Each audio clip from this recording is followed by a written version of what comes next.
Can you explain how common is it for Taiwan to send military personnel to the United States for training?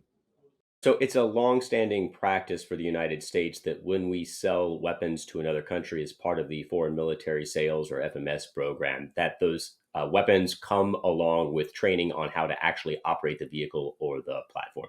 So this is something the United States has long been doing. There's nothing particularly unusual or provocative about it. By way of example, 20 some years ago, when I was still on active duty, I was part of an FMS sale of the amphibious assault vehicle, 50 of those to Taiwan. And as part of that package, Taiwan would send groups of officers over to the United States where I would help train them on how the vehicle operated. And we sent a team of Marines out to Kaohsiung, and they spent actually 6 months in Taiwan training enlisted personnel how to use the vehicle. So this is very standard for the course because American weapons can be somewhat complicated, and it would not be helpful to anybody to sell a weapon and then to not make sure the partner knows how to use it. What would you say is the biggest difference for Taiwan's military in terms of training? Why should Taiwan make the trip all the way to the United States?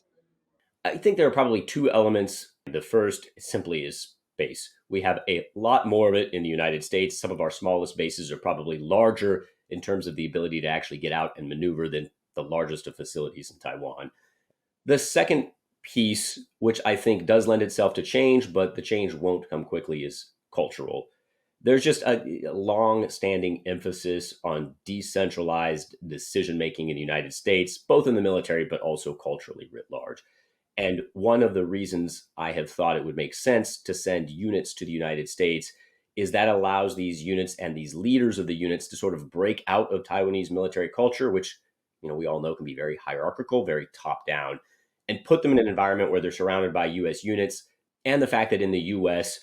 It is not just common, but actually expected that young officers and non-commissioned officers are going to make mistakes. And mistakes are part of that learning process. And if you don't make mistakes, then you can't learn to make decisions on your own. That's an important piece of modern warfare.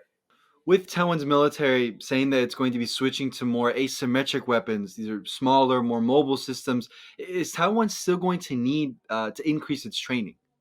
One of the arguments for asymmetric weapons is that they don't require such large logistics trains and such large training packages, and that hopefully would give the United States and Taiwan additional flexibility.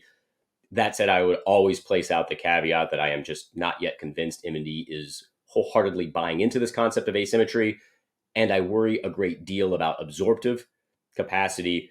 The M&D just is not that large. The services in Taiwan aren't that large. These are large weapons that we've been selling. The 100 or so M1A2 Abrams that are arriving are a prime example. And so Taiwan is just going to have to divert a lot of personnel and a lot of capacity towards learning those weapons. And so are they really going to have the bandwidth left over to also simultaneously really truly engage in mastering asymmetric warfare?